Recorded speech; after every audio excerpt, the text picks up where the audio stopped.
mad at this one. Lying to the money, lying to the game, dying in your mind, crazy, insane, eyes bloodshot. Every wrestler's dream is to win a state championship. I want to be a state champ. I want to be a champion. I want to win a state title. I want to be a champion. I want to win it all. But everyone has to start somewhere, and for most wrestlers, the journey starts here. I want to control his waist, I want to control his ankle. It's like this, you start like this. You get a lot of new kids just starting out and want to keep it light practice, or 2 practices a week and a tournament on Saturday every couple of weeks. It's an eye-opener for some of these kids, but they like it. I mean, they seem to stick around and they appreciate the hard work. There's a lot of kids that are just here to kind of test the waters, and it's my job and our job as coaches to make them comfortable, but we still want them to be safe and learn things that they can apply, hopefully, later on in their wrestling career. As the kids make the transition to middle school wrestling, skill, work ethic, and personal goals begin to develop. He doesn't think he wants to turn right now. He thinks he wants to keep wrestling. I want to get his head. Get better with like shots and stuff so I can be good in high school.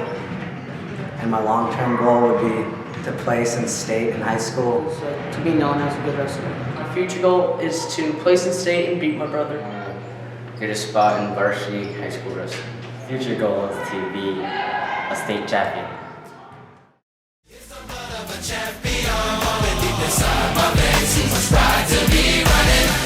I'ma get what I can and more, even if my blood, my sweat, and my tears don't mean nothing. It's the heart of a champion. It's the heart of a, it's the heart of a. And I'm the first pick, first round, signing bonus profound, playing for his hometown, repping for the home crowd. What do I think of Kodiak wrestling? Dedication, pride, hard work.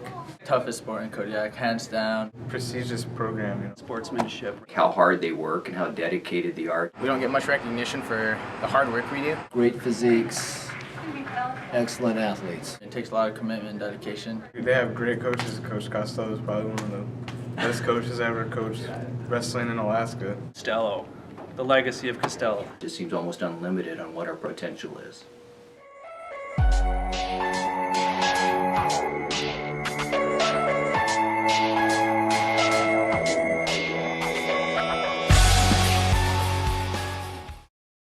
As far as worth ethic goes, wrestlers have to be very self-motivated. I think the wrestlers definitely make the most sacrifices because of, it's everything from nutrition to their every habit they have. And a lot of wrestling is a mental game where you need to go and be 100% ready to do something, and you have to be able to do it on your own terms. Being a wrestler and being successful, you have to be even above and beyond a normal athlete.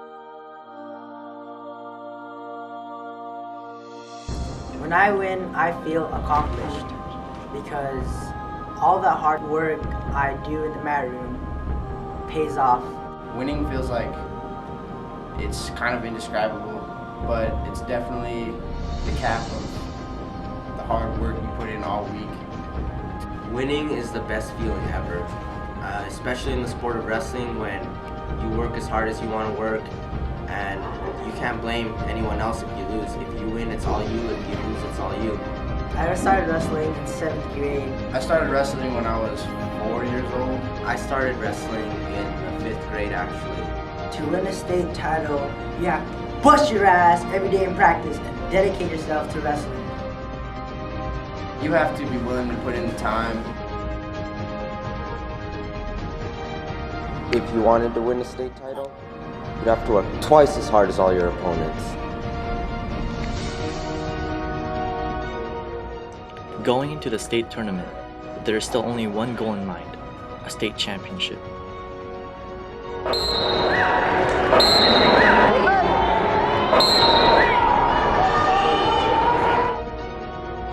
me tell you something you already know. The world ain't all sunshine and rainbows. It's a very mean and nasty place, and I don't care how tough you are, it will beat you to your knees and keep you there permanently if you let it. You, me, or nobody is gonna hit as hard as life. But it ain't about how hard you hit. It's about how hard you can get hit and keep moving forward. How much you can take and keep moving forward. That's how winning is done. Because if you're willing to go through all the battling you got to go through to get to where you want to get, who's got the right to stop you? I mean, maybe some of you guys got something you never finished, something you really want to do, something you never said to someone, something. And you're told no, even after you pay your dues. Who's got the right to tell you that? Who? Nobody. It's your right to listen to your gut. It ain't nobody's right to say no. After you earn the right to be where you want to be and do what you want to do.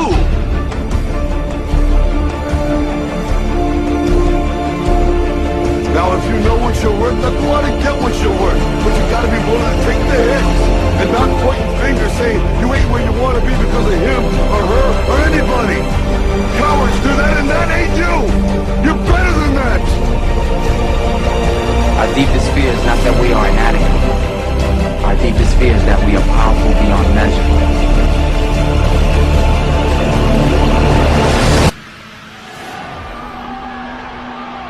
It is our light, not our darkness, that most frightens us. Playing small does not serve the world. There is nothing enlightened about shrinking so that other people won't feel insecure around you. We were all meant to shine as children. It's not just in some of us, it's in everyone. As we let our own light shine, we unconsciously give other people permission to do the same.